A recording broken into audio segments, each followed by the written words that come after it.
Welcome to Samba Samba. Enjoy the video. You begin by preparing both devices. Enable Bluetooth on your phone and set the car's head unit to pairing mode.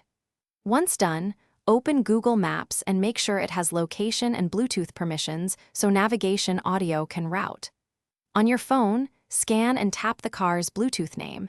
When a PIN appears, confirm on both devices. Do this now because an active Bluetooth link is required before Maps will send turn-by-turn audio.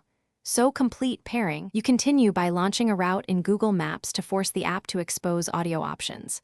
Once the route starts, tap the speaker or audio output control and select Bluetooth so voice guidance plays through the car speakers. If your head unit groups media and calls, set phone media output to the car in Bluetooth settings. Also, make sure car media volume is up. Otherwise, voice prompts may be silent even though the connection is active, so tweak volume now to hear guidance clearly. You finish by testing a short trip and listening for turn-by-turn prompts to confirm everything works. If you hear nothing, first toggle Bluetooth on both devices and restart the Google Maps app. If that fails, unpair and repair the phone to the car to clear handshake errors. Also make sure car firmware and phone OS are current, because older software can block media profiles.